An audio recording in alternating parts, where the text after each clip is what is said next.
33장에서 야곱이 에서를 상봉하는 장면입니다. 야곱이 에서를 상봉할 때 3절 말씀 보세요. 무엇이 변했는가 한번 찾아보십시오. 브니엘이라고 이름 지었던 32장에서 씨름 끝난 이후에 33장에서 에서를 만나러 가면서 바뀐 장면이 나옵니다. 3절에서 뭐가 바뀌었죠? 자기가 앞으로 가죠. 보이십니까? 원래는 맨 뒤에서 어떻게 하면 도망갈까 궁리하면서 여태까지 자기 꾀로 살았어요. 그런데 하나님과의 만남을 통해서 두 손 들고 자기 힘으로 살 수 없다라는 것을 깨닫고 그곳에서 이스라엘이라 이름을 바뀌었던 이 야곱이 이제는 뒤에 자기 아내와 자식들을 두고 먼저 앞으로 나아갑니다. 다리를 쩔뚝쩔뚝 저으면서 온전한 몸이 아닌 상태에서 하나님의 얼굴을 배웠기 때문에 이제는 죽어도 자기가 앞서가는 거예요. 드디어 가장의 역할을 하는 겁니다. 그래서 앞으로 가서 몸을 7번 땅에 굽히며 형 에서에게 갑니다. 형이 그동안 오면서 400명을 거느리고 올 때는 아마 내가 20년 동안 이 동생을 죽이기 위해서 이를 갈고 있었을 터인데 에서는 앞으로 오면서 종들을 만났고 야곱이 이루었던 일들을 보았으며 그리고 앞에 오는 야곱을 보는데 다리를 쩔뚝쩔뚝 절면서 오는 것이죠. 형의 마음이 녹아내렸습니다. 그리고 둘이 상봉하는 가운데 껴안아주고 입맞춥니다. 4절 에서가 달려오죠. 야곱은 달려갈 수가 없습니다. 그런데 에서가 먼저 달려와서 그를 맞이하고 안고 목을 어긋맞추고 그와 입맞추고 서로 우는 것이죠. 이렇게 하나님께서 역사하신 것입니다. 야곱에게 말씀하셨어요. 가나안 땅으로 가라 하셨죠. 그리고 평안히 거하게 하겠다 했습니다. 그런데 야곱에게 큰 장애물은 자기 형 에서였어요. 언젠가 에서의 장자권을 뺏었고 자기 모든 축복권도 자기가 빼앗아서 달아났던 것입니다. 그런데 이제 하나님께서 야복강가에서 야곱을 만나시고 그의 모든 것들을 두 손 들게 하심으로 다시 에서와의 만남에서 그 모습 그대로 상봉하게 하십니다. 그리고 이제 에서하고 야곱하고 서로 얘기하면서 나아가는데 야곱이 얼마나 기뻤는지 10절 말씀 야곱이 이르되 그렇지 아니하니이다.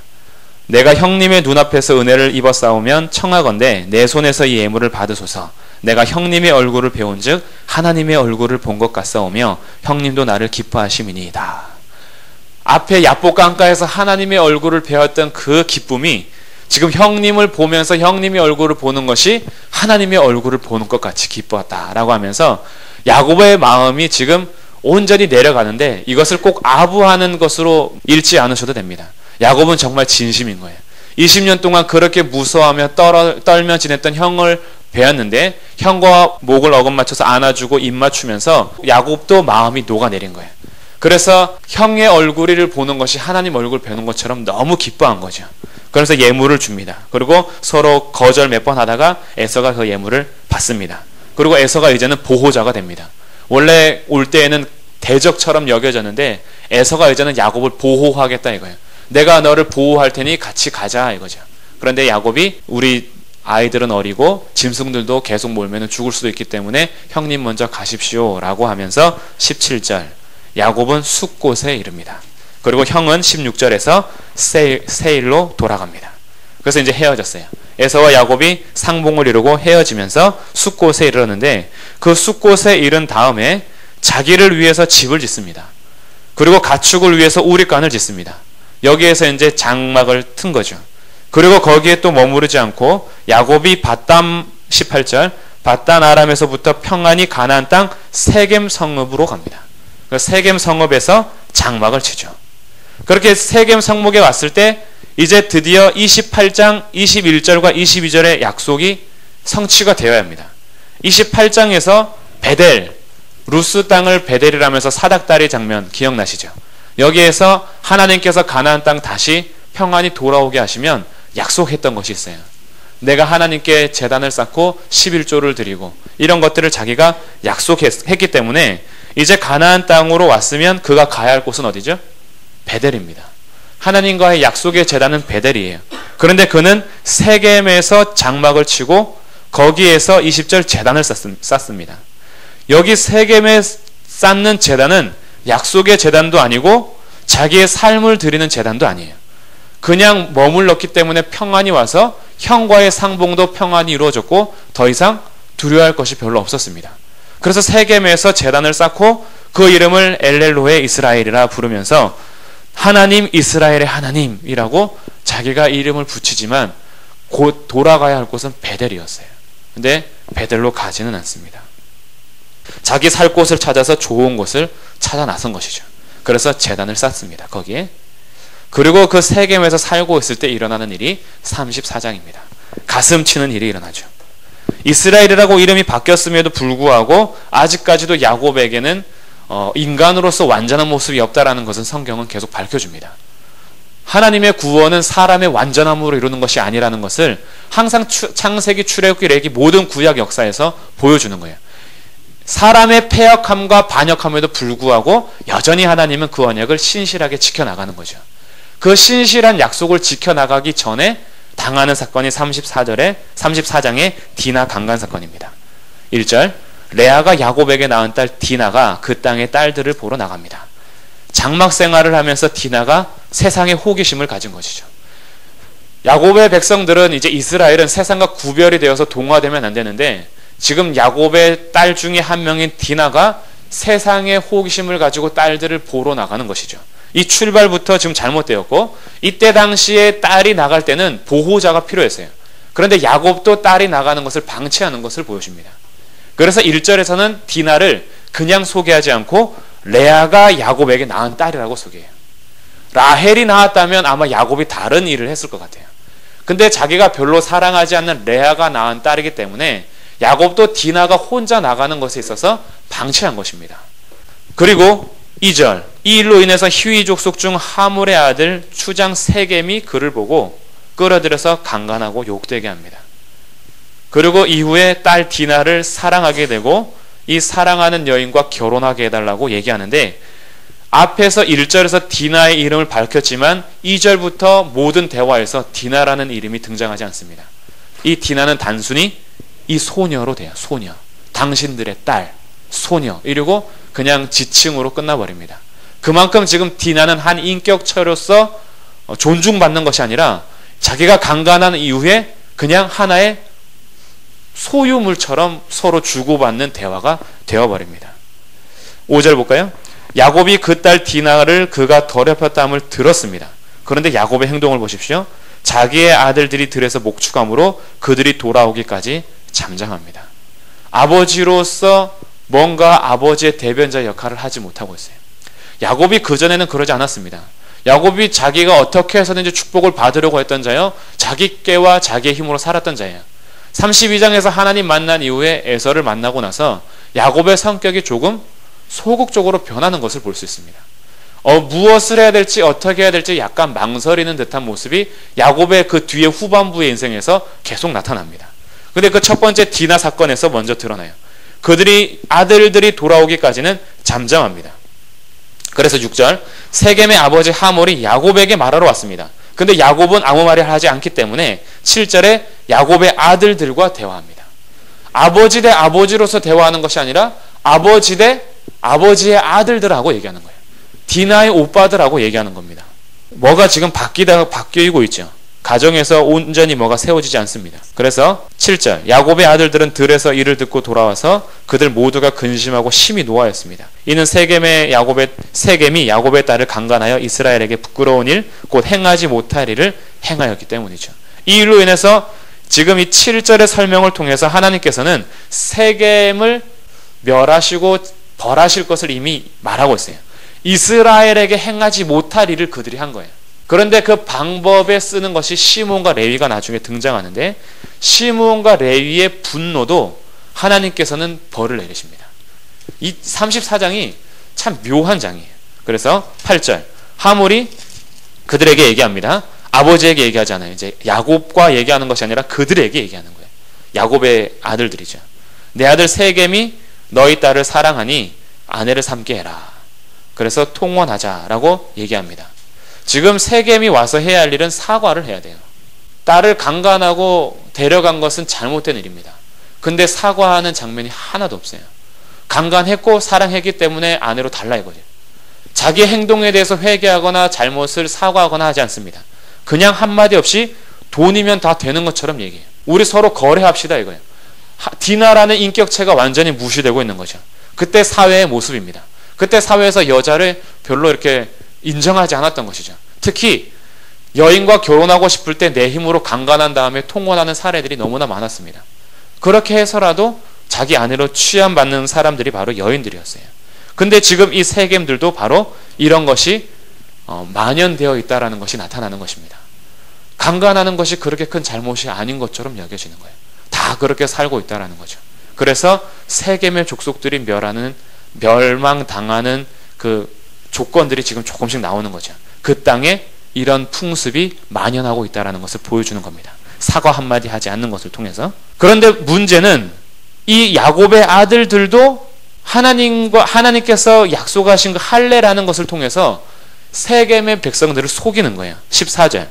야곱의 아들들이 그들에게 말하되 우리는 그러하지 못하겠다. 할례 받지 아니한 사람에게 우리 누이를 줄 수 없다라고 얘기합니다. 할례는 구별을 의미합니다. 하나님의 백성 삼아 주심에 대해서 언약의 표징입니다. 그래서 할례는 세상과 다름을 표현하는 거였어요.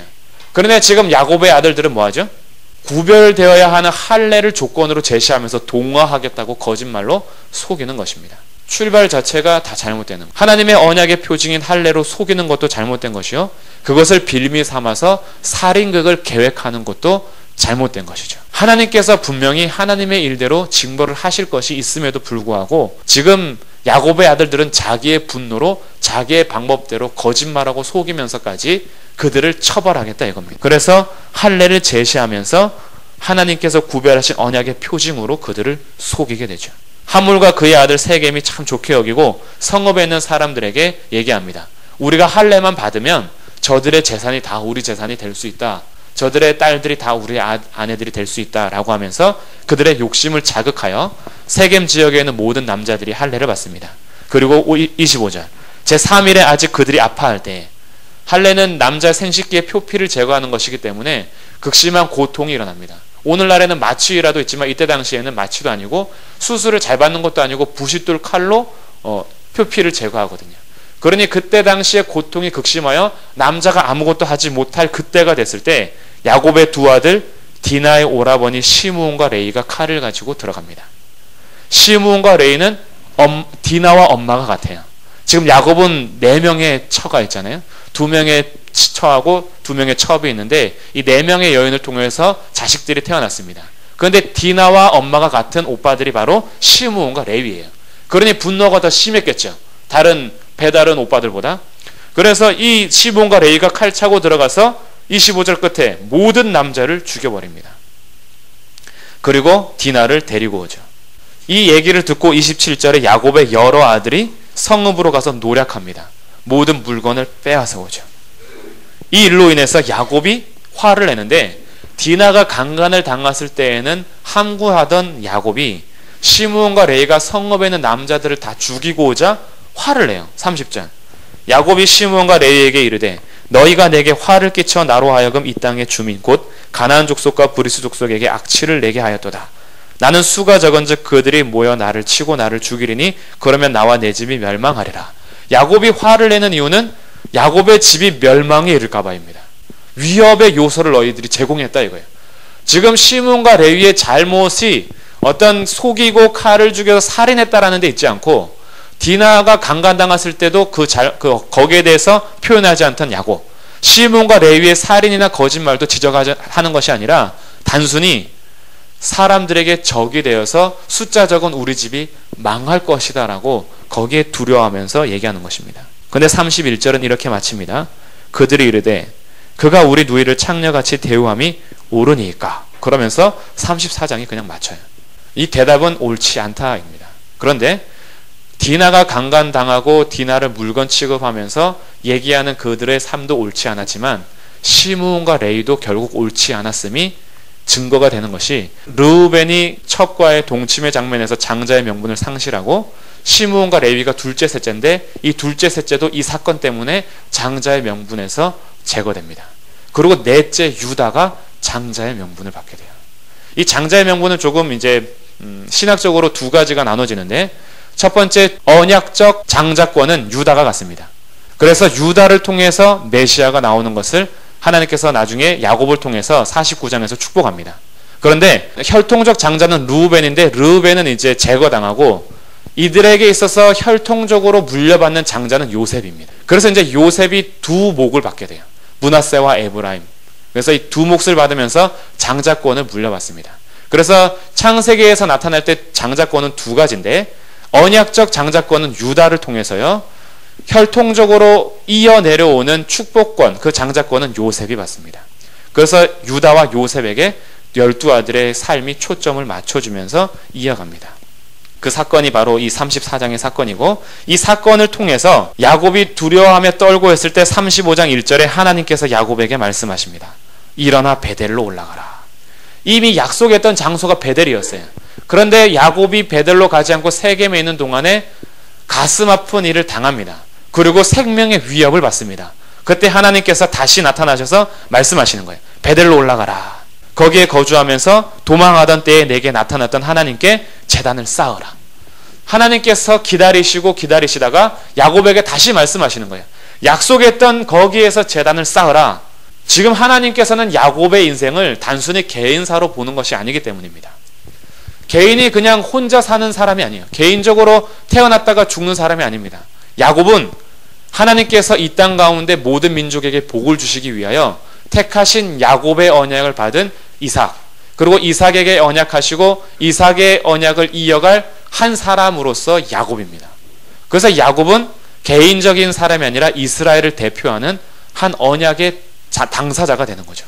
그렇기 때문에 언약의 당사자인 야곱을 그냥 둘 수 없었던 것입니다. 베델로 올라가서 그곳에서 약속했던 곳에서 제단을 쌓음으로 하나님께서 원하시는 언약의 성취를 하나님께서 주도적으로 끌고 가심을 보여주는 거예요. 야곱은 여전히 부족했고 연약했고 실패하고 있습니다. 그런데 하나님께서는 그 언약을 지키기 위해서 야곱에게 나타나셔서 끌고 가시는 거예요. 하나님의 주권적인 섭리입니다.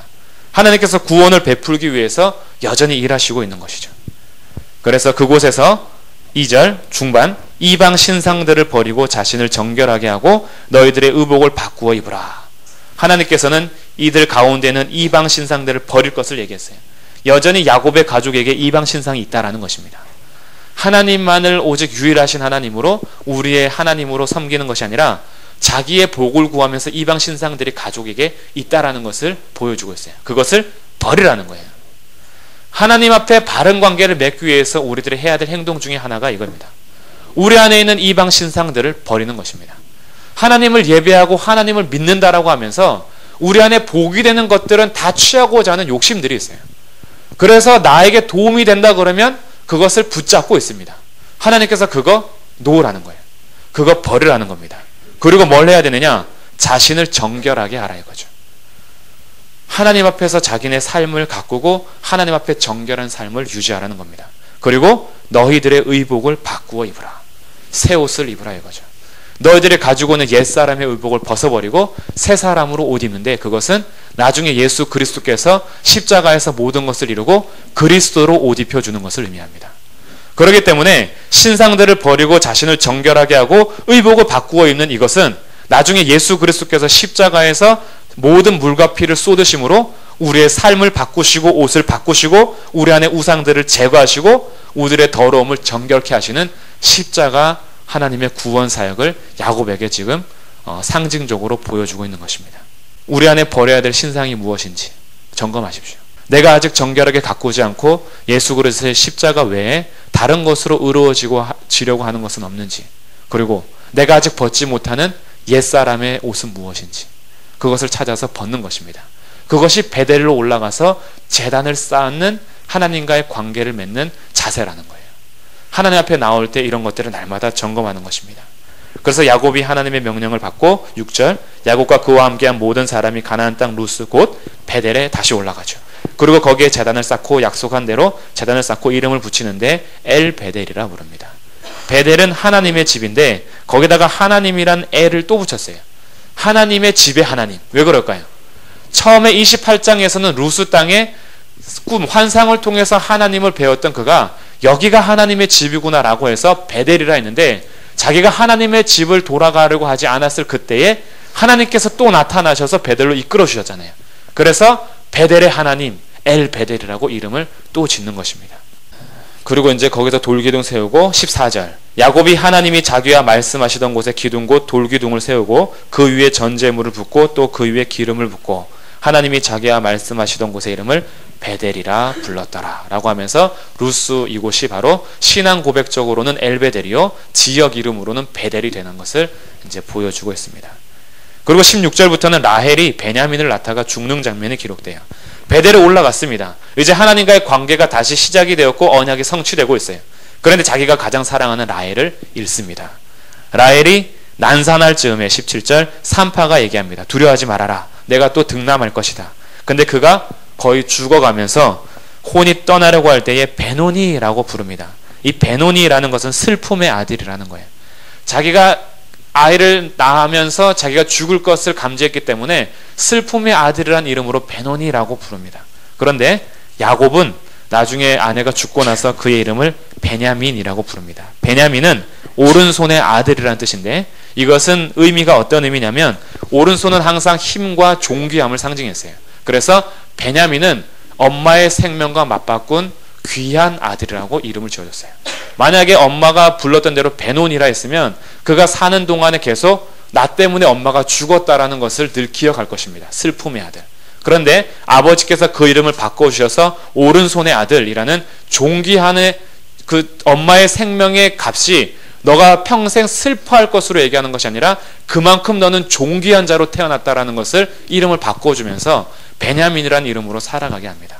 그래서 라헬이 죽고 에브라 곧 베들레헴 길에 장사됩니다. 라헬이 19절에서 베들레헴 길에 장사되었다는 것은 막벨라 굴의 언약의 무덤에는 들어가지 못했다라는 것을 보여주는 거예요.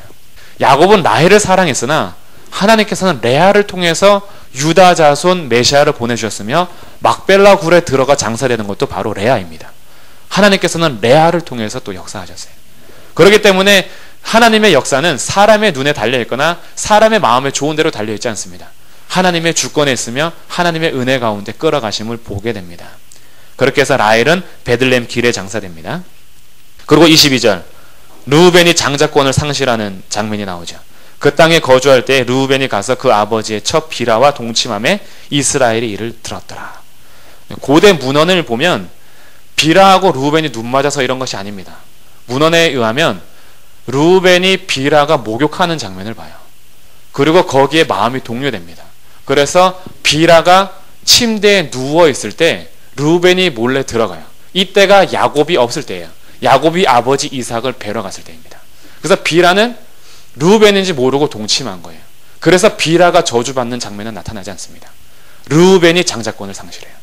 그래서 이 르우벤이 자기의 욕망과 육정을 다스리지 못하고 비라와 동침함으로 장자권을 상실하는데 이스라엘이 이때에는 아무 말을 하지 않아요. 22절 끝에 이스라엘이 이를 들었더라라고 침묵합니다.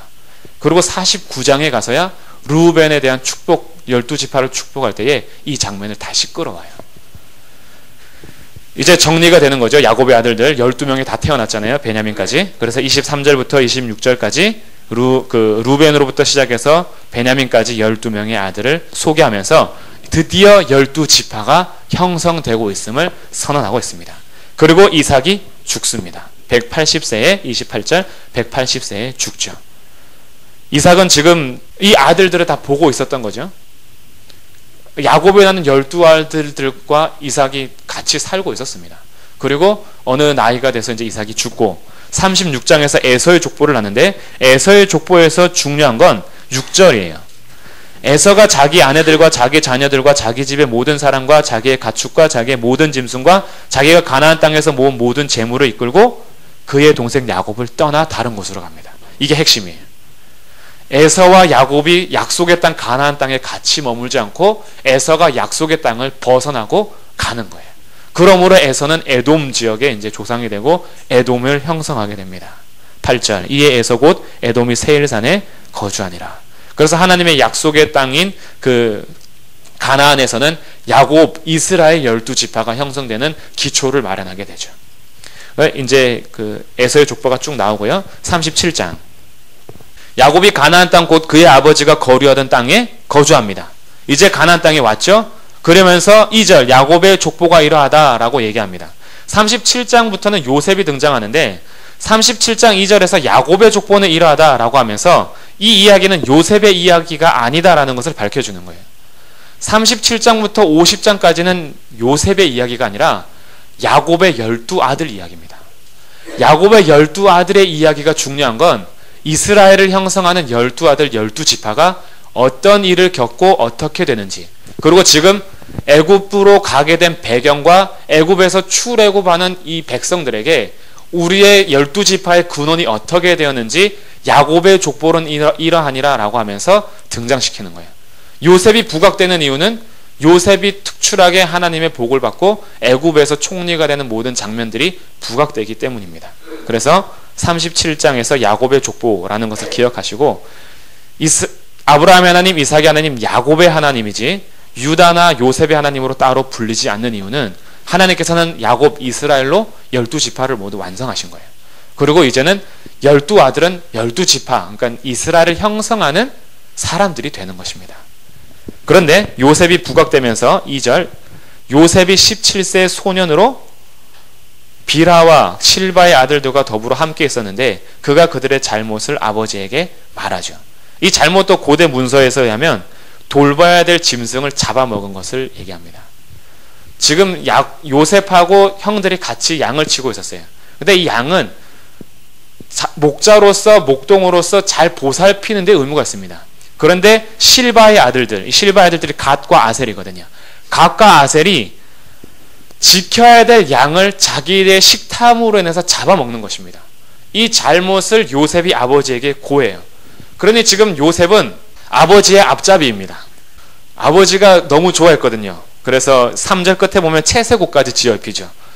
야곱은 자기가 사랑하는 라헬이 낳은 아들이잖아요, 요셉이. 그래서 이 요셉이 너무나 귀했고 엄마는 죽었고, 그리고 내가 사랑하는 아내의 아들이었기 때문에, 그리고 자기가 나이 많이 들어서 난 아들이었기 때문에 너무나 귀했죠. 그래서 이 야곱에게 다른 옷을 입히는데 채색 옷을 입힙니다. 요셉의 신분이 12아들보다 더 높였다라는 것을 알 수 있어요. 야곱이 그만큼 사랑한 겁니다. 그래서 옷을 볼 때마다 형들이 시기하고 질투한 거예요. 르우벤은 자기가 장자인데 한창 어린 요셉을 아버지가 오히려 더 신분을 높이 세우고 더 많이 사랑하거든요. 항상 미워하는데 이 미움털 박힌 아들이 고자질까지 하고 다녀요. 앞잡이로서 아버지의 사랑을 계속 독차지하죠. 아주 미워 죽겠습니다. 4절, 그의 형들이 아버지가 형들보다 그를 더 사랑함을 보고 그를 미워하여 그에게 편안하게 말할 수 없었더라. 여기서 편안이 히브리어 샬롬입니다. 요셉과는 샬롬 할 수가 없어요. 인사하십시오 샬롬 이러면 요셉하고는 안 합니다. 요셉하고는 샬롬 하지 않고 요셉은 아주 불편한 사람이에요 지금. 그래서 미워하고 있는데 요셉이 염장을 지릅니다. 5절, 꿈을 꾸고 형들한테 말하기 때문에 그를 더욱 미워하게 됩니다. 요셉은 지금 철딱서니가 없죠. 형들이 자기 미워하고 있는데 또 꿈을 가지고 가서 형님들 내 꿈을 들으시오 이러면서 단들이 자기를 향해서 절하는 것들을 얘기합니다. 8절, 내가 참으로 우리의 왕이 되겠느냐, 참으로 우리를 다스리게 되겠느냐 하고 그의 꿈과 그의 말로 말미암아 그를 더욱 미워합니다. 더 편안할 수 없는 거예요. 지금 샬롬이 계속 깨지는 것입니다. 요셉이 10명의 형들과 평화, 그러니까 샬롬을 이루지 못했다라는 것은 단순히 요셉의 개인적인 문제가 아닙니다. 요셉의 이야기가 등장하는 이유가 있어요. 이스라엘의 12지파를 이루는 12지파는 평안, 샬롬을 서로 이루어서 한 나라를 이루어야 됩니다. 그런데 한 나라를 이루어야 할 형제들이 하나가 되지 못하고 샬롬을 이루지 못하는 것을 보여주는 거예요. 그래서 이 일로 인해서 요셉은 미움을 받게 됐고, 11절, 아버지는 그 말을 간직해둡니다. 하나님께서 요셉을 어떻게 쓰실까라고 마음속에 간직하죠. 그러고 나서 땅에 가뭄이 왔기 때문에 세겜까지 가서 양을 칩니다. 형들이. 12절, 그래서 아버지 13절, 이스라엘이 요셉에게 이르되 내 형들이 세겜에서 양을 치지 않느냐, 너를 그들에게 보내리라. 요셉이 아버지에게 대답하되 내가 그리하겠나이다. 아버지가 걱정이 됐죠. 왜냐하면 세겜 땅이 어디죠? 디나 강간 사건 이후에 자기 그 시므온과 레이가 남자들 죽여버린 땅 아니에요. 언제든지 복수의 칼을 가지고 야곱의 씨를 말려버릴 수 있는 적국입니다. 적대 지역이에요. 그런데 가뭄으로 인해서 지금 세겜 땅에서 양을 칠 수밖에 없게 된 거예요. 그러니 이스라엘은 걱정이 됩니다. 그래서 요셉을 보내죠. 그러니까 지금 세겜 땅에 갈 때까지 요셉은 안 간 거예요. 아버지 옆에서 보호받고 있는 것입니다. 채색 옷 입고 등실등실 춤추면서 형 잘못한 거 고자질하고 꿈꾼 거 자랑하고 혼자 아주 잘났죠 지금. 그래서 아주 혼자 신났습니다. 그런데 세겜 땅에 간 것을 듣고 아버지가 이제 걱정이 되죠. 그래서 요셉을 보냅니다. 이 일로 인해서 하나님께서 지금 어떤 일을 하시느냐, 37장부터 요셉의 이야기 속에서 하나님께서 요셉에게 말씀하셨더라는 장면이 한마디도 안 나타납니다. 아브라함에게 말씀하셨어요. 이삭에게도 나타나서 말씀하십니다. 야곱에게도 시시때때로 오셔서 말씀하셨어요. 그런데 요셉에게는 나타나셔서 말씀하셨다는 장면이 없어요. 지금 이 요셉의 이야기 속에서 하나님은 어떤 일을 하시느냐, 숨어 계시는 하나님으로 등장합니다. 그리고 보이지는 않고 직접적으로 말하지는 않지만 역사를 주관해 가시는 하나님으로 등장해요. 이것이 이제 이스라엘 12지파가 형성되는데 하나님의 손길이 어떻게 미치는가 중요한 장면입니다. 이 숨어있는 하나님은 룻기서에서도 엄청 잘 드러나요. 룻기를 보면은 하나님이 나타나서 뭐 하시는 장면이 없어요. 그런데 우연히 마침 그 밭에 보아스가 지나가고, 하필이면 이삭을 줍는데 보아스 땅이고, 기업 물을 자를 찾는데 우연히 또 기업 물을 자 보아스보다 더 가까운 친족이 하필이면 그때 지나가고, 이것을 통해서 나타나진 않지만 역사를 주관해 가신 하나님이 룻기에 등장하는데, 그거와 비슷한 관점으로 요셉의 스토리에서 하나님이 숨어 계시지만 어떻게 소명을 이뤄 가시는지 보여주고 있어요. 그래서 지금 세겜 땅으로 보내는 이런 장면 통해서 하나님이 이미 다 뭔가를 주관하고 있다고 보시는 겁니다. 세겜 땅에 갔는데 없어요. 그러면은 그냥 돌아가도 됩니다. 세겜 땅까지 가는 것도 쉽지 않아요. 지금 헤브론에서부터 세겜까지는 80km입니다. 80km까지 17살짜리 요셉이 가려면 최소한 3박 4일을 걸어가야 하는 곳이에요. 그렇게 수고했는데 형들이 없습니다. 그래서 그만 가도 될 텐데 그냥 가지 않습니다. 계속 찾습니다. 그래서 15절, 갑자기 어떤 사람이 등장합니다. 그리고 그가 들에서 방황하는 요셉을 보게 됩니다. 그 사람이 물어봅니다. 내가 무엇을 찾느냐. 요셉이 세겜 땅에서 계속 방황하면서 형들을 찾는 거예요. 얼마나 열심으로 찾고 있는지 보는 거예요. 이런 방황하는 시간을 통해서 하나님께서 숨어 계시면서 어떤 일을 하시느냐, 나중에 형들이 요셉을 구덩이에 놓고 죽일까 말까 고민할 때 이스마엘 사람들이 지나가서 그들에게 팔게끔 방황하는 동안에 이스마엘 사람들을 이끌어 가시는 역사를 주관하고 있는 거예요. 이것을 보는 겁니다. 하나님께서 지금 어떻게 일을 이뤄 가시는지. 그리고 도단에 이르렀다는 말을 듣고 도단까지 또 가는 거예요. 근데 도단에 가는데 18절, 요셉이 그들에게 가까이 오기 전에 멀리서 이미 형들이 알아봅니다. 왜 알아볼까요? 예, 채색 옷 입고 있잖아요. 야, 저기 옥동자 오는구나 하는 거죠. 예. 그래서 알아보고 계획하는 거예요. 저것을 어떻게 죽일까 얘기합니다. 19절, 서로 이르되, 서로 얘기하면서 꿈꾸는 자가 오는도다 하죠. 이 꿈꾸는 자 원어, 히브리어 원어가 꿈들의 주인이란 뜻이에요. 야, 요셉 온다. 저기 꿈들의 주인이 온다. 지금 꿈 꾼 거 가지고 우리 매번 자기가 왕 될 것처럼 얘기했지, 그 꿈들의 주인이 오고 있구나. 우리가 죽여버려서 어떻게 꿈을 이루는지 한번 보자 라고 하는 거예요. 쟤 죽으면 끝 아니냐라는 거죠. 그런데 21절, 르우벤이 요셉을 구하고자 생명 해치지 말자 하고 르우벤이 얘기합니다. 그런데 르우벤이 이미 장자권을 상실했다라는 것을 보여줘요. 르우벤의 말이 형제들에게 먹히지 않습니다. 르우벤이 얘기하는데도 거기에 대해서 르우벤의 얘기를 무시하고 피를 흘리지 말고 광야 구덩이에 던져서 손대지 말자라고 구출하려고 하는데 요셉이 형들에게 이릅니다. 23절, 그 형들이 요셉의 옷 곧 그가 입은 채색 옷을 벗기고 그를 잡아 구덩이에 던져버립니다. 그리고 이제 어떻게 할까라고 궁리하는 것이죠. 이 구덩이가 원래 우기 때 빗물을 모으는 구덩이입니다. 이스라엘 그 팔레스타인 지역에는 우기와 건기가 있어요. 그래서 우기 때 빗물을 받아두었다가 건기 때 비가 오지 않기 때문에 가축을 먹이거나 사람이 먹일 우물을 만들게 돼요. 그 판 우덩이입니다. 그런데 지금 이 우덩이는 가뭄을 맞았기 때문에 물은 없어요. 그래서 구덩이가 작은 것은 2m고 큰 것은 8m 정도가 됩니다. 그래서 이 구덩이는 나중에 감옥으로도 써요.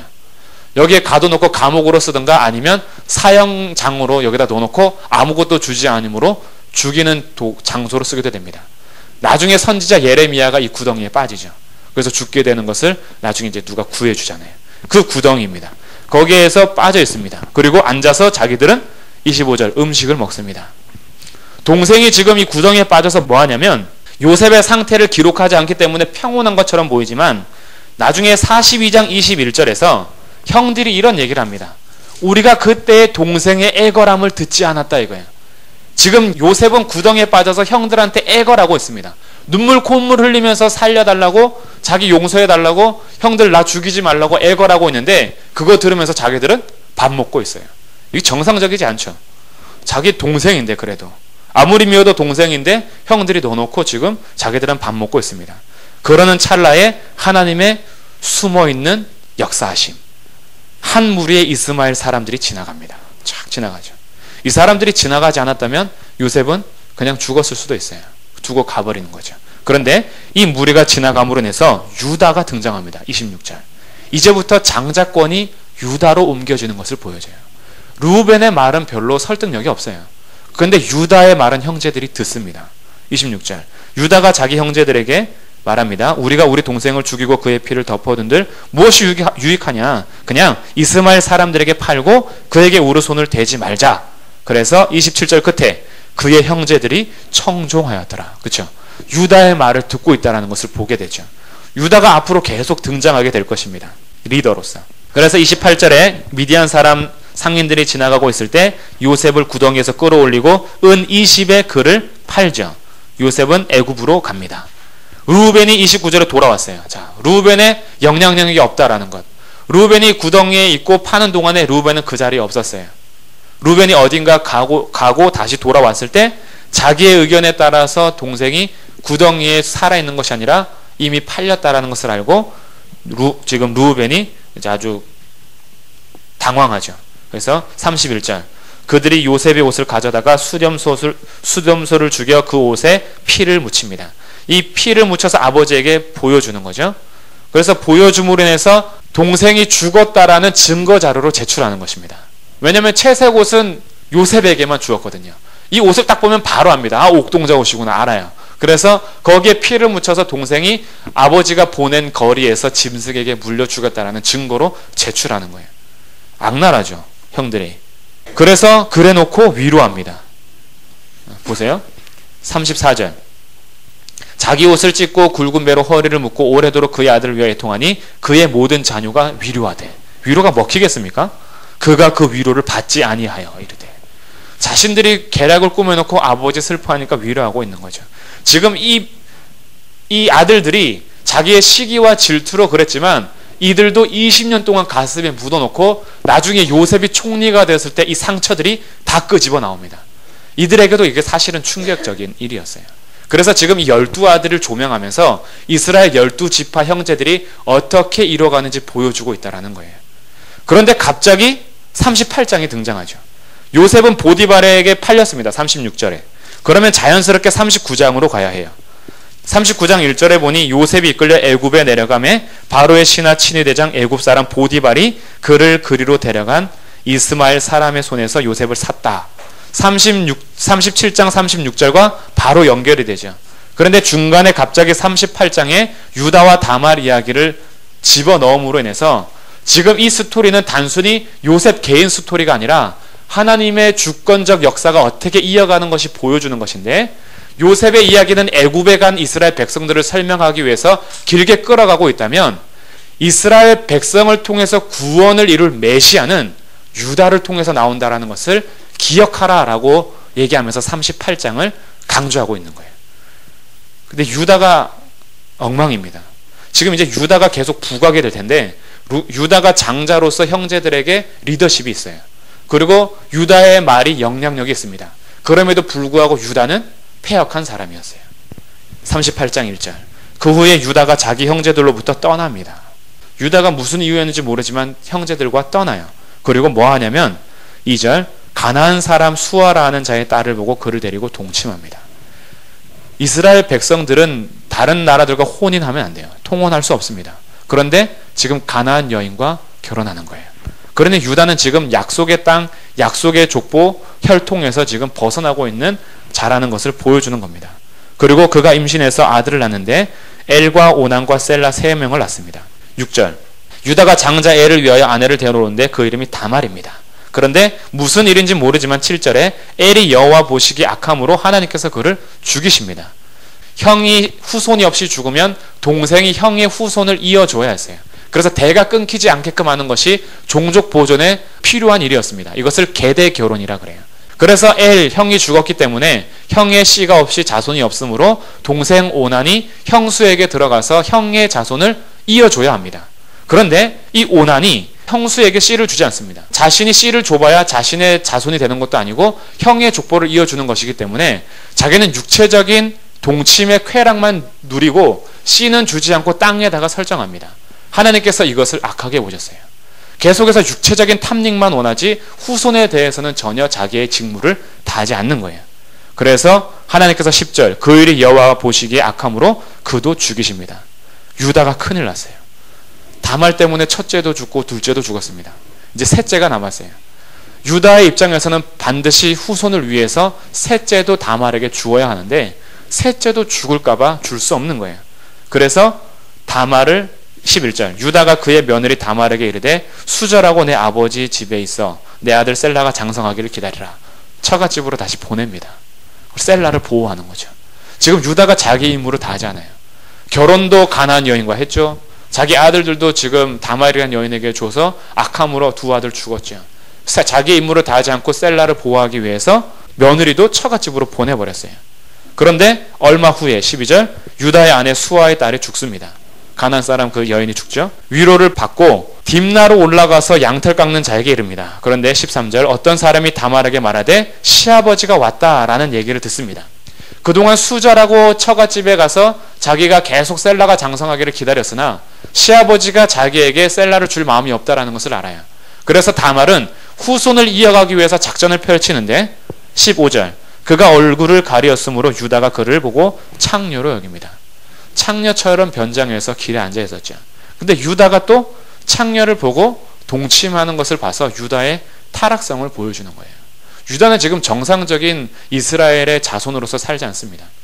가나안 여인과 결혼했죠. 아들은 주지 않죠. 창녀인 줄 알고 아내가 죽은 것을 위로 삼아서 창녀에게 자기 몸을 지금 들어가는 이런 장면을 통해서 유다가 얼마나 타락한 사람인가라는 것을 보여줘요. 그런데 며느리 다말이 작전이었기 때문에 요구합니다. 내게 두려우로거든 무엇을 주시렵니까? 16절 끝에 물어보니 17절 유다가 말합니다. 내 떼에서 염소 새끼를 주리라. 그가 이르되 당신이 그것을 줄 때까지 담보물을 주십시오 라고 담보물을 받아둡니다. 그것이 18절 중반 도장, 끈, 지팡이입니다. 도장과 끈과 지팡이를 가짐으로 인해서 유다만이 자기가 동침했던 자라는 것을 확인하는 담보물을 다말이 갖고 있었던 거죠. 이것은 나중에 염소떼를 주기까지의 사실 담보물이었는데 다말에게 있어서는 염소떼보다 중요한 것은 자기를 임신시킨 사람이 당신이라는 증거물이 필요했던 것입니다. 그래서 그것을 가지고 있는 거죠. 유다는 집으로 돌아가서 약속한 대로 염소떼를 주기 위해서 보냈으나 21절 그가 그곳 사람에게 물어 이르되 길곁 에나임에 있던 창녀가 어디 있느냐. 그들이 이르되 여기는 창녀가 없다. 그래서 유다에게로 다시 돌아와서 창녀가 없다 하더이다. 23절 유다가 이르되 그로 그것을 가지게 두라. 그냥 자기의 증표를 두었습니다. 우리가 부끄러움을 당할까 하노라. 자기의 일이 부끄럽다라는 것은 알고 있어요. 이것이 밝히 드러났을 때는 잘못된 일이라는 것을 알고 있기 때문에 숨기려고 하죠. 그런데 석 달이 지납니다. 24절 어떤 사람이 유다에게 말하는데 내 며느리 다말이 수절하지 않고 어떤 사람과 행음해서 임신했다라는 소식을 전합니다.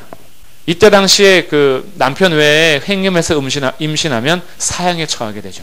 그래서 유다가 그를 끌어내어 불사르라 라고 화를 냅니다. 여인이 끌려가죠. 끌려가면서 얘기합니다. 시아버지에게 이 물건 임자로 임신했습니다라고 물건을 보여줍니다. 그래서 25절 중반에 보소서 이 도장과 그 끈과 지팡이가 누구 것입니까? 유다가 그것을 보고 알아차리면서 하는 얘기가 그는 나보다 옳도다. 자손을 이어가야 되는 직무를 내가 다하지 않으므로 다말이 이런 방법을 통해서 했구나 라고 유다가 지금 자기의 악한 일보다는 다말이 그나마 옳다라는 것을 인정함으로 인해서 다말의 행실로 인하여 나오는 후손 그가 누구냐? 29절 볼까요? 29절 하반절 그 이름을 베레스라 불렀고 그 뒤에 나오는 이름을 30절 끝에 세라라 불렀죠. 이 베레스가 나중에 다윗의 조상이 됩니다. 그래서 지금 이 유다와 다말을 통해서 뭘 얘기해 주냐면 다윗을 낳게 될 유다 가문 다윗의 조상의 계보를 이어주는 것으로 유다와 다말 이야기를 적고 있다라는 거예요. 룻기 4장 한번 참고로 볼까요? 룻기 4장 18절 맨 끝에 나오죠. 베레스의 계보는 이러하니라. 이 베레스가 유다와 다말에게서 나온 베레스입니다. 그래서 베레스는 헤스론 낳고 헤스론은 람을 낳았고 람은 암미나답을 낳았고 암미나답은 나손, 나손은 살몬, 살몬은 보아스를 낳았고 결국 룻과 결혼할 보아스의 계보를 유다와 다말로부터 끌어내고 있죠. 그리고 이 보아스는 오벳을 낳고 오벳은 이새를 낳고 이새는 다윗을 낳죠. 결국 지금 창세기 38장은 이스라엘 백성의 애굽의 행로를 기억하면서 적다가 메시아로 오실 다윗의 족보는 유다에게서 났다라는 것을 기억해 주기 위해서 38장을 등장하고 있어요. 그래서 유다 지파가 바르게 서는 이유, 유다가 리더로서 서고 장자권을 가지고 주권자가 그에게서 나오는 이유는 유다의 타락한 본성으로부터 출발하지 않는다라는 것을 밝혀주는 것입니다. 유다는 여전히 죄인이요 타락한 사람이나 하나님의 약속은 그를 통해서도 신실하게 이루어진다라는 것을 38장에서 나타내 주는 것입니다. 유다가 서는 것은 결국 하나님의 말씀 때문입니다. 하나님의 말씀이 그를 서게 했지 그의 행실이 그를 서게 한 것이 아니라는 거예요. 우리의 삶이 마찬가지라는 겁니다. 우리가 하나님의 뜻 안에서 서는 것은 나의 행실 때문이 아니라 하나님의 말씀 때문입니다. 그래서 우리들은 하나님의 말씀을 붙잡고 살 수밖에 없는 존재가 돼요. 하나님 말씀 떠나서는 그 누구도 옳은 행실을 행할 수가 없습니다. 사회적으로 도덕적으로 착하게 살고 선하게 사는 것으로 우리가 옳다고 인정받는 것이 아니라 하나님의 말씀을 붙들므로 옳다고 인정받는 것입니다. 그래서 복 있는 사람은 악인들의 꾀나 오만한 자의 자리에 앉지 않고 그 다음에 길에 서지 않고 오직 여호와의 율법을 즐거워하여 그 율법을 주야로 묵상하는 것입니다. 그것이 주님께서 인정하는 의인이에요. 유다는 여전히 타락했습니다. 죄악된 본성을 가지고 있었어요. 그러나 유다의 가문에서 다윗을 주신 이유는 하나님의 약속의 말씀 때문이었다 이거죠. 우리들의 행실 때문에 좌절해서 일어날 수 있는 이유가 바로 하나님의 말씀이라는 거예요. 그래서 초반에 말씀드릴 때 우리의 믿음의 싸움에서 실패하더라도 영원히 실패하고 좌절하지 않아도 되는 이유는 예수 그리스도께서 이미 승리하셨고 우리들이 실패하고 있더라도 이미 우리는 믿음의 싸움을 싸우고 있는 자라는 것을 기억하라는 것이죠. 그래서 오늘도 실패했다면 말씀 붙들고 다시 일어서는 것입니다. 우리의 삶의 자리에서 일어날 때 다른 것으로 회복되려고 하지 마십시오. 실패했을 때 말씀으로 돌아오십시오. 내가 좌절하고 절망할 때 다시 말씀으로 돌아오세요. 그 말씀 붙들면 다시 그 말씀으로 인해서 일어나게 될 것입니다. 하나님께서는 이 말씀 때문에 유다 가문에 계속해서 메시아의 족보를 끌어가셨다라는 것을 38장에서 보여주고 39장 다시 요셉의 이야기를 이어갑니다.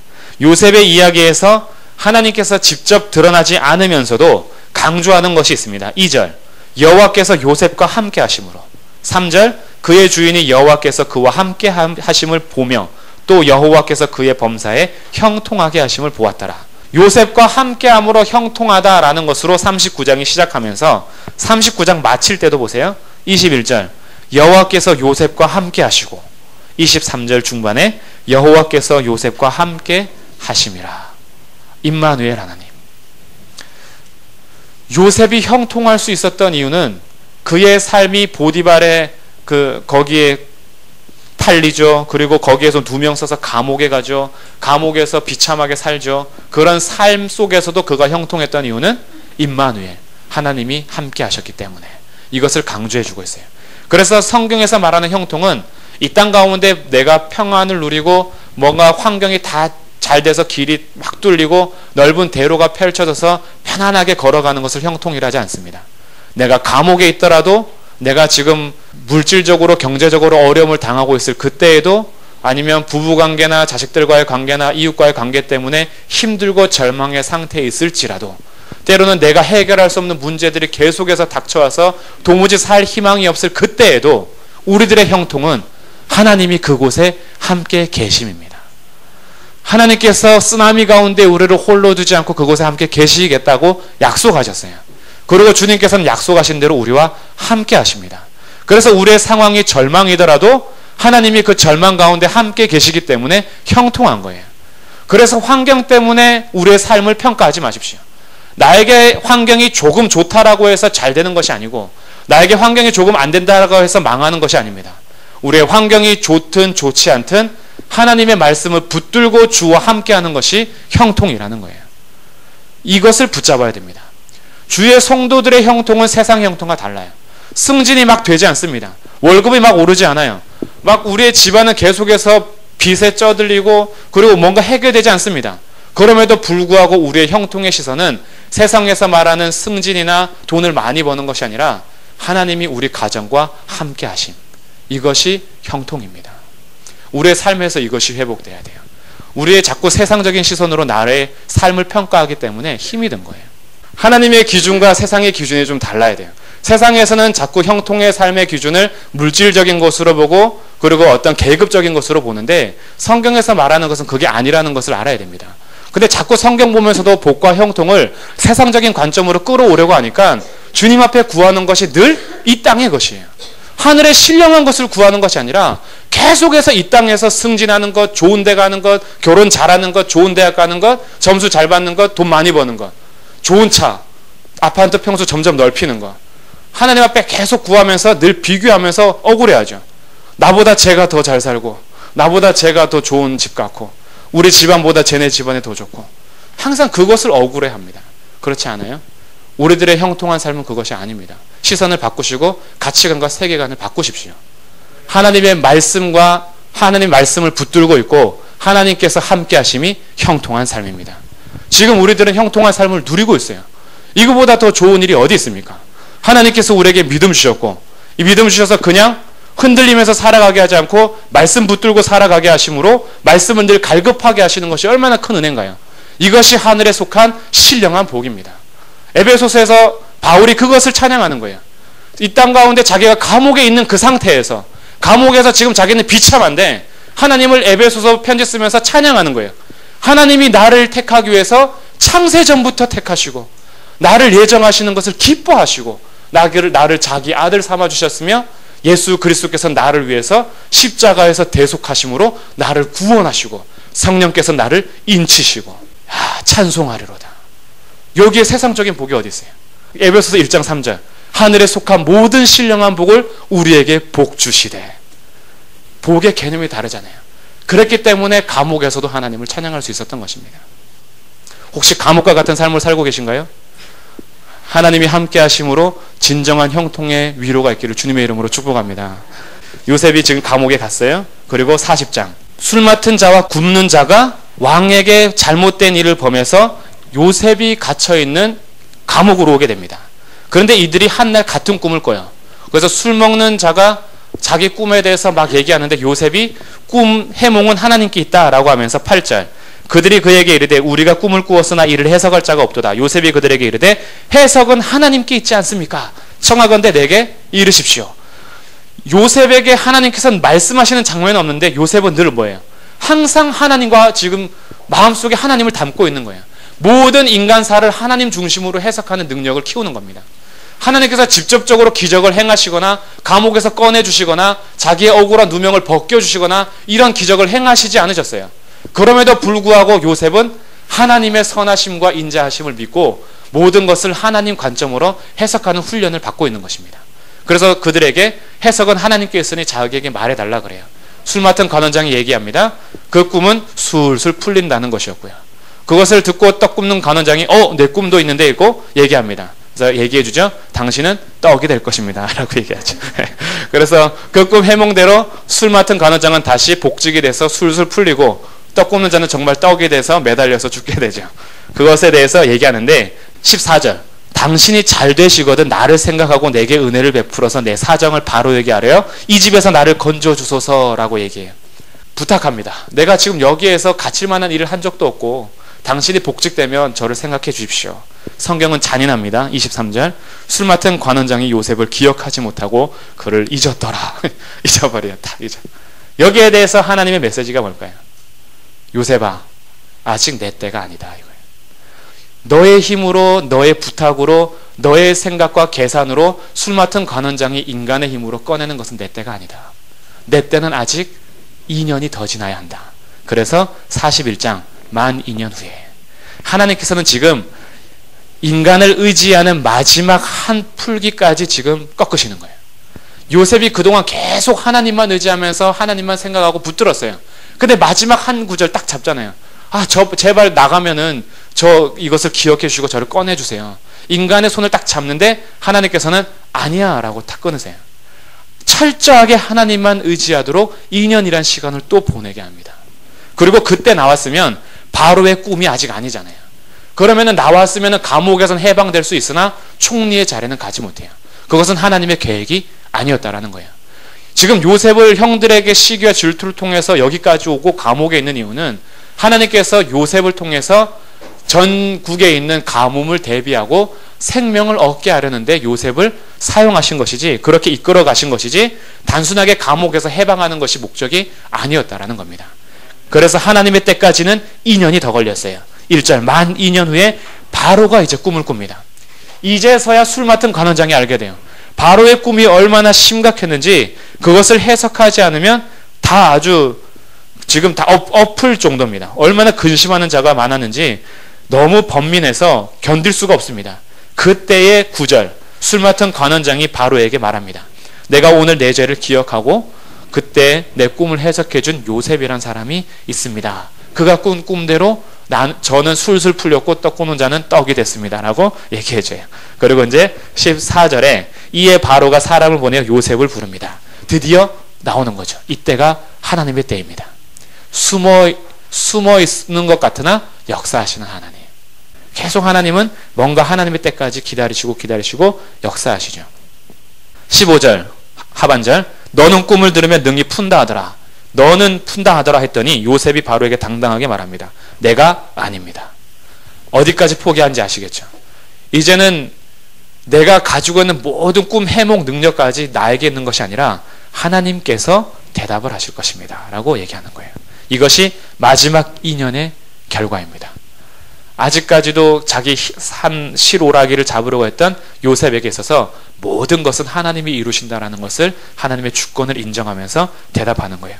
그래서 그 꿈을 얘기합니다. 그 꿈을 본즉 32절 바로에게 꿈을 2번 겹쳐 꾸신 것은 하나님이 이 일을 정하셨습니다. 하나님이 속히 행하시리니 이제 바로께서는 명철하고 지혜 있는 사람을 택하여 애굽 땅을 다스리게 하십시오 라고 얘기합니다.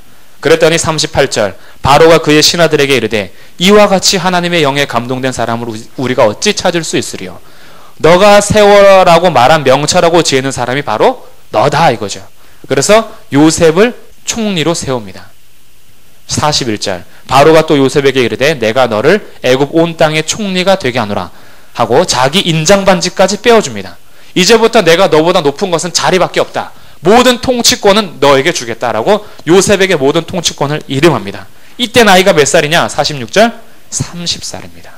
33까지 그러니까 17살 때 형들에게 미움받고 팔려가서 약 13년이란 기간 동안 하나님께서 요셉을 만들어 가신 것이죠. 하나님께서는 이렇게 사람을 훈련시키시고 이끌어 가십니다. 아브라함을 이끌어 가신 하나님, 이삭을 이끌어 가신 하나님, 야곱을 이끌어 가신 하나님께서는 요셉에게 직접적으로 이르시되라는 말씀은 없으나 하나님께서 계속 이끌어 가시고 주관하신다라는 것을 보여줍니다. 그래서 모든 역사는 하나님의 손에 있다라는 거죠. 요셉이 결혼하고 므낫세라는 아들 51절 요셉이 그의 장남의 이름을 므낫세라 하였으니 하나님이 내게 내 모든 고난과 내 아버지의 온 집의 일을 잊어버리게 하셨다. 이제 아직까지도 가슴에 뭔가 담고 있죠.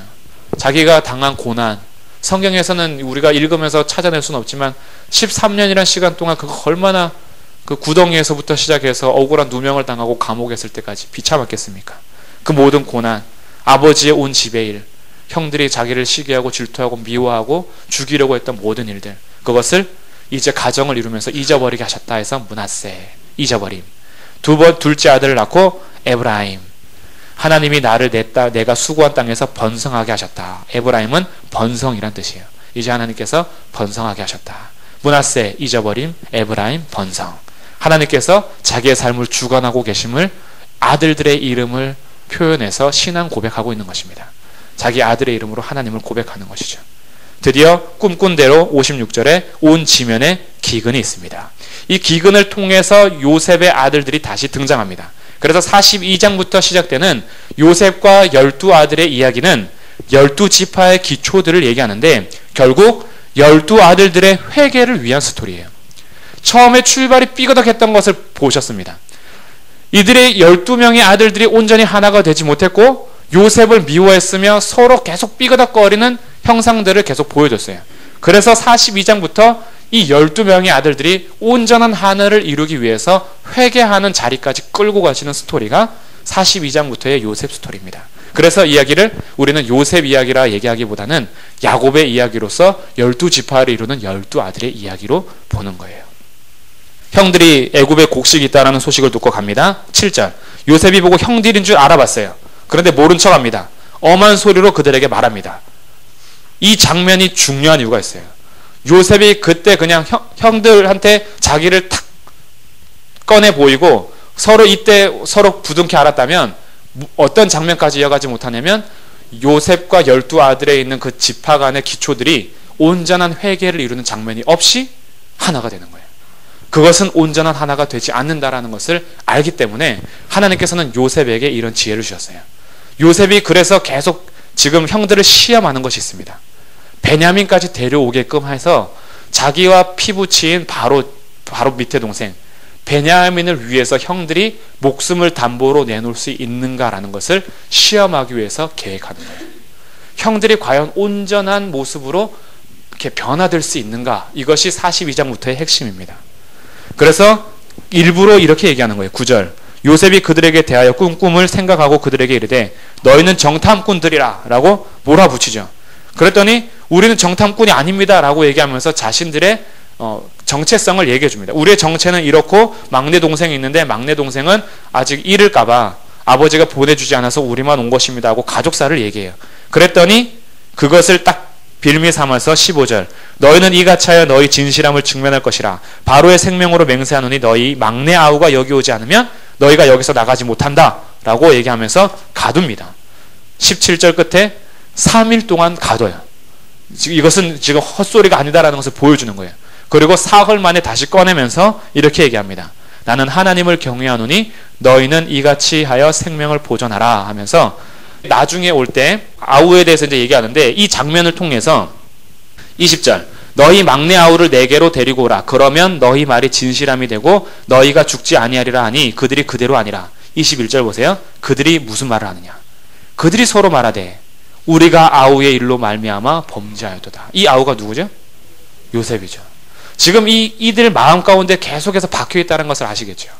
그때 자기의 아우의 일로 말미암아 이런 일이 닥쳤다라는 것을 끄집어내는 이유는 10여 년이 지난 동안 약 20년 동안 그들의 마음 가운데 계속 요셉의 일이 가슴속에 맺혀 있었던 거예요.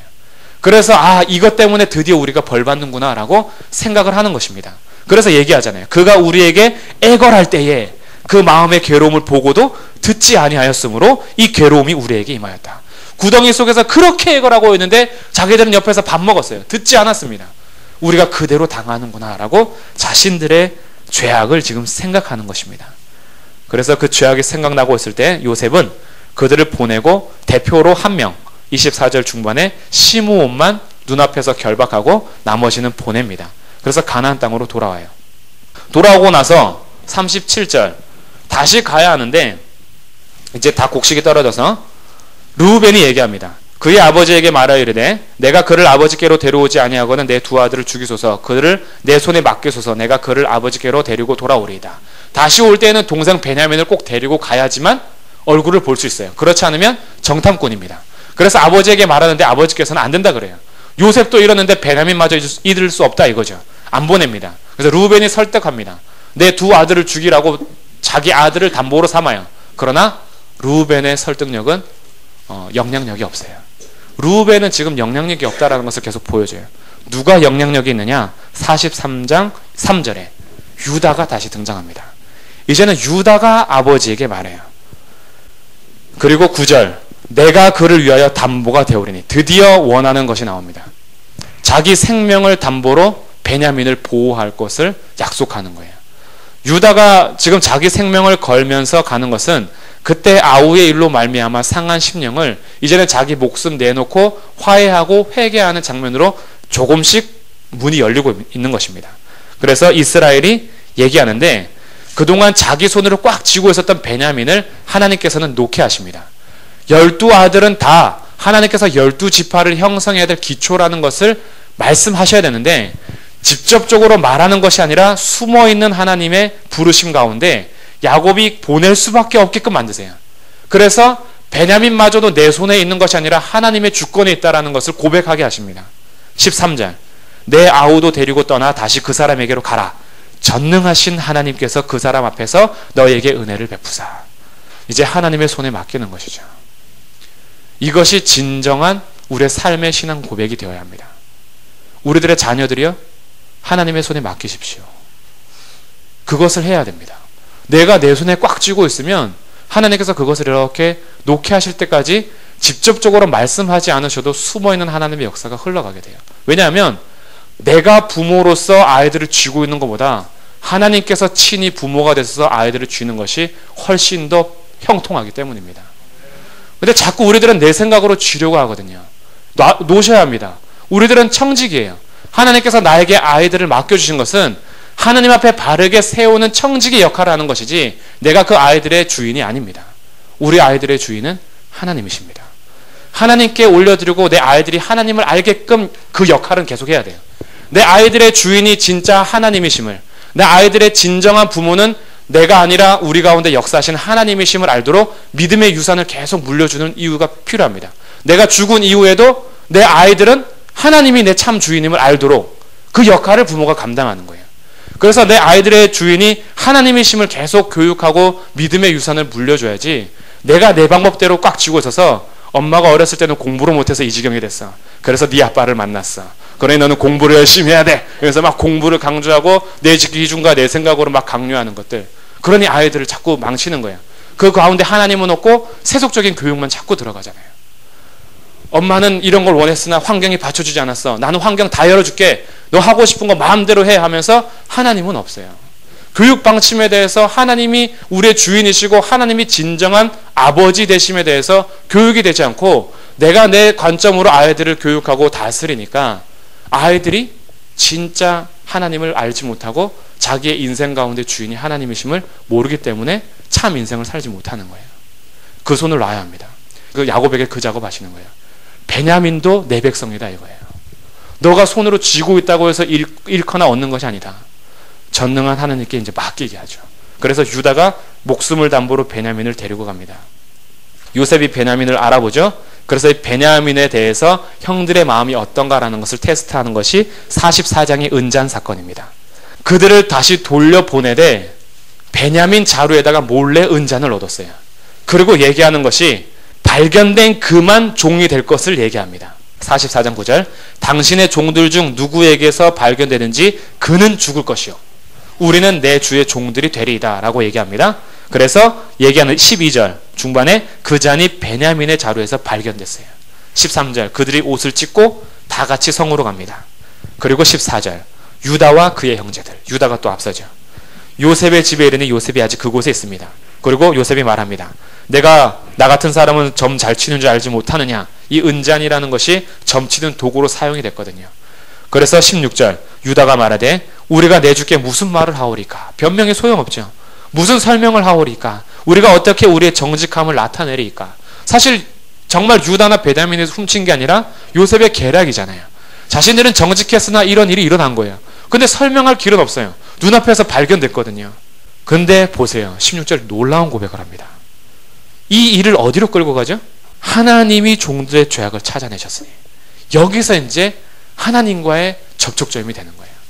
자신들의 삶, 지금 발견된 이것을 자신들의 삶에 대해서 억울하거나 누명이나 이런 것으로 연관시키면서 그것을 덮어버리고 설명하려고 하는 것이 아니라 설명할 길이 없다라는 것을 알고 이것은 하나님께로부터 출발했다라는 것을 유다가 드디어 고백하는 거예요. 하나님이 종들의 죄악을 찾아내셨으니 우리와 이 잔이 발견된 자가 다 내 주의 노예가 되겠습니다. 분명히 앞에서는 발견된 그가 죽고 우리들이 종이 존다 했는데 지금 베냐민에게서 나온 것을 보고 유다가 하나님 앞에 죄악을 고백하면서 우리가 다 같이 노예가 되겠다라는 거예요. 17절. 그래서 요셉이 말합니다. 내 손에서 발견된 자만 내 종이 되고 너희는 평안히 아버지께로 가라. 옛날 형들 같았으면은 갈 거예요. 베냐민만 놔두고. 그런데 이제는 그렇게 할 수 없어요. 유다는 자기 목숨을 담보로 베냐민을 아버지께 약속했거든요. 그래서 가지 않습니다. 18절. 유다가 그에게 가까이 가서 말합니다. 포기할 수 없는 거죠. 지금 목숨 내놓고 가까이 가는 겁니다. 함부로 앞에 갔다가는 거기 옆에서 수호하고 있는 장군들에게 죽을 수가 있어요. 그런데 목숨 내놓고 지금 가서 가까이에서 눈물로 호소하는 겁니다. 27절. 주의 종 우리 아버지가 우리에게 이르되 너희도 알거니와 내 아내가 내게 두 아들을 낳았으나 하나는 내게서 나갔으므로, 요셉 얘기하죠. 내가 말하기를 틀림없이 쫓겨 죽였다 하고 내가 지금까지 그를 보지 못했다. 늘 그리워하고 있죠. 너희가 이 아이도 내게서 데려가려 하니, 이것은 베냐민이죠. 만일 재해가 그 몸에 미치면 나의 흰머리를 슬퍼하며 수올로 내려가게 하리라. 30절. 아버지의 생명과 아이의 생명이 하나로 묶여 있습니다. 어떻게 저희들만 가겠습니까? 갈 수 없습니다. 라고 하면서 33절. 이제 주의 종으로 그 아이를 대신하여 머물러 있어 내 주의 종이 되게 하시고. 자기가 베냐민 대신해서 종이 되겠다라는 거예요. 유다는 거짓말로 목숨을 담보로 내는 것이 아니었습니다. 진짜 회개가 나오는 거예요. 진짜 회개, 진짜 중보기도는 자기 목숨을 겁니다. 이게 진짜예요. 여기까지 가야 돼요. 그냥 어느 정도 다 빠져나갈 구문이 다 세워놓고 기도하거나 중보하는 건 진짜 중보 아니에요. 자기 목숨 내놓고 가는 것입니다. 모세가 출애굽 백성들을 위해서 생명책에서 내 이름을 지워주십시오라고 얘기했던 것처럼, 바울이 자기 목숨 내놓고 복음 전도하면서 늘 중보자 역할을 했던 것처럼, 무엇보다도 예수 그리스도께서 우리의 담보가 되시고 목숨 내주셔서 구원하셨던 것처럼 진실하면 자기 목숨을 내놓습니다. 근데 우리들은 자꾸 피할 구멍을 다 만들어 놓고 기도하기 때문에 간절함이 없는 거예요. 그렇기 때문에 하다가 포기하는 겁니다. 하다가 되면 되는 것이고 아니면 아닌 것으로 말아버리는 거예요. 그러나 유다는 이제 진짜예요.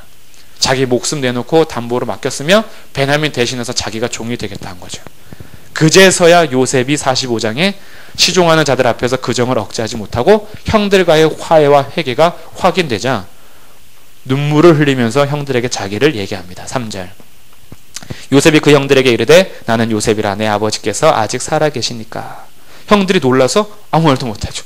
이게 뭐지? 놀라서 말을 못합니다. 5절. 당신들이 나를 이곳에 팔았다고 해서 근심하지 마소서, 한탄하지 마소서. 하나님이 생명을 구원하시려고 나를 당신들보다 먼저 보내셨습니다. 자기의 인생사를 하나님 관점에서 해석하는 것. 이것이 요셉 스토리의 핵심이에요. 그래서 계속 숨어 계신 하나님이나 역사를 주관해 가시는 하나님, 그것을 보여주는 거예요. 우리들의 삶 가운데 하나님께서 늘 말씀하시는 것 같지 않아도 우리의 모든 삶이 다 하나님의 손에 있다라는 것, 그것을 고백하고 그 믿음으로 사는 것입니다. 모든 것이 하나님의 손에 있어요. 하나님의 관점으로 모든 것을 해석해요. 그래서 우리의 역사나 우리의 삶이나 다 하나님의 관점으로 해석할 수 있는 분별력이 필요해요. 그리고 계속해서 하나님께서 이끌어 가심을 인정하고 내가 생각하는 방법보다 하나님의 방법이 선하고 인자하다라는 것을 인정하고 믿는 것입니다. 그렇게 해서 우리의 삶을 해석하고 가는 거죠. 드디어 이스라엘이 애굽 땅으로 오는데 46장. 이스라엘이 모든 소유를 이끌고 떠나 브엘세바에 이르러서 가려고 하는데 두렵습니다. 내가 지금 약속의 땅을 떠나도 되는가? 라고 두려워하고 있어요. 그런데 밤에 2절에 나타납니다. 이스라엘아, 야곱아, 야곱아. 야곱이 이르되 내가 여기 있나이다. 하나님이 이르시되 나는 하나님이라. 내 아버지의 하나님이니 애굽으로 내려가 가기를 두려워하지 말아라. 내가 거기서 너로 큰 민족을 이루게 하리라. 이것이 아브라함에게 약속하셨던 것이죠. 4대를 지나서 400년 만에 다시 돌아오리니 이거죠. 지금 너가 가는 것은 약속의 땅을 떠나는 것이 아니라 내 약속과 아버지 아브라함과 언약했던 그것의 하나의 통로다. 그러니 가기를 두려워하지 말고 애굽으로 가라. 그래서 갑니다. 4절. 내가 너와 함께 애굽으로 내려가겠고 반드시 너를 인도하여 다시 올라올 것이다. 지금 가는 것이 끝인 것 같지만 내가 다시 너를 올려줄 거다라고 하면서 하나님께서 약속을 주셔서 애굽으로 담대하게 내려가게 됩니다. 그리고 요셉을 만나서 울고 47장 고센 땅으로 가게 되죠. 고센 땅에 가서 이제 바로를 만나는데 8절. 바로가 야곱에게 묻되 내 나이가 얼마냐? 야곱이 바로에게 하라되 내 나그네의 길의 세월이 130년입니다. 내 나이가 얼마 못 되니? 얼마 못 되죠? 아버지는 180세에 죽었고 할아버지는 175세에 죽었는데 자기는 아직 130세니까 그러나 짧고 험악한 세월을 보냈습니다. 얼마나 험악했어요. 자기 딸 강간당했죠. 자기 아들들 막 가서 죽여버리죠. 자기의 삶이 아내를 얻기 위한 삶, 그리고 재물을 얻기 위한 삶 아주 비참했죠. 지금 여전히 야곱은 다리를 절고 있고 그렇게 사는 겁니다. 그렇게 해서 자기 짧고 험악한 인생을 보냈습니다 라고 하는데 10절 야곱이 바로에게 축복하고 그 앞에서 나오니라. 야곱과 바로가 설 때에 야곱이 바로 앞에서 종처럼 굽신거리는 장면이 없는 것은 일부러 그렇습니다. 야곱의 아들들은 종처럼 고센 땅을 구했어요. 47장 앞에서. 그런데 야곱을 일부러 요셉이 뒤에 형들 이후에 보내면서 이스라엘의 왕으로서의 야곱과 애굽의 왕으로서의 바로가 대등하게 서도록 만들어준 거예요. 아직 이스라엘은 국가가 형성되진 않았으나 하나님께서 약속하신 이스라엘이 12지파가 이미 형성되어 있습니다. 그래서 이스라엘의 왕으로서 야곱이 바로를 축복하는 거예요. 상황적으로 봐서는 바로가 축복해야 됩니다. 높은 자리에 있으니까. 물론 나이는 야곱이 많았겠지만 그러나 야곱은 하나님의 백성으로서 축복권을 가지고 바로를 축복하는 거예요. 하나님의 백성들에게 이 놀라운 권세가 있습니다. 여러분의 자녀들을 마음껏 축복해 주십시오. 그리고 여러분의 이웃들을 아침에 기도하시면서 이웃을 위해서도 축복 기도를 해주세요.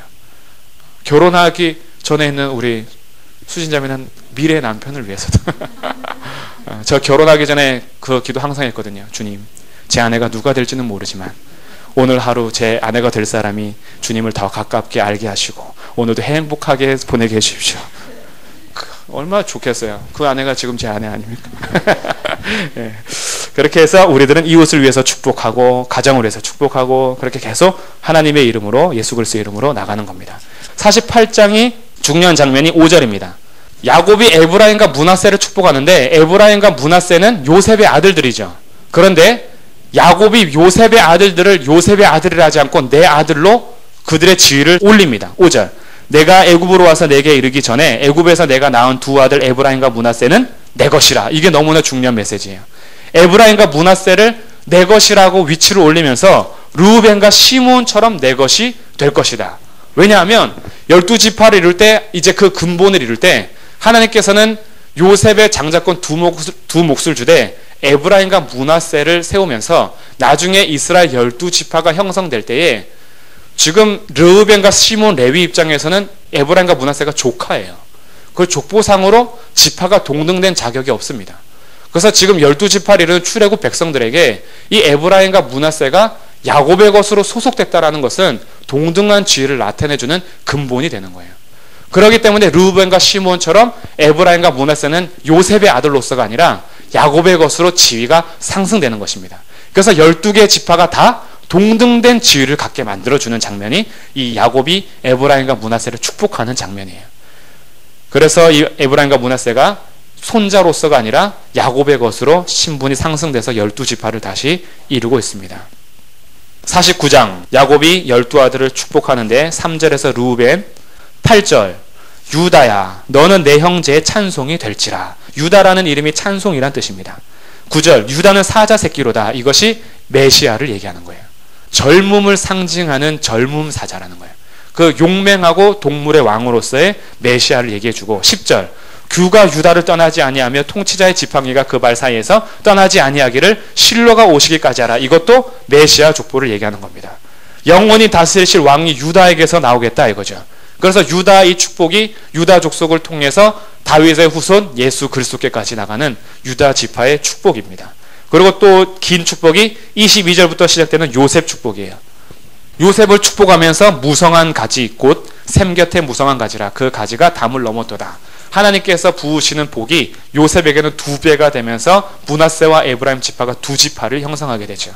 27절 베냐민은 물어뜯는 일이라. 이것이 강한 용사라는 거예요. 오른쪽의 아들, 존귀한 자들. 중요한 건 28절 끝에입니다. 각 사람의 분량대로 축복했다라는 거예요. 야곱은 자기의 아들들의 성량과 성품을 알았기에 그들을 축복하면서 결국 하나님께서 너희의 삶대로 이끌어 가심을 선언해 준 거예요. 너희들이 하나님 앞에서 사는 대로 심은 대로 거둘 것을 얘기하면서 하나님의 축복을 그들에게 분량대로 축복하고 있습니다. 야곱이 결국 죽고 50장에 요셉이 죽습니다.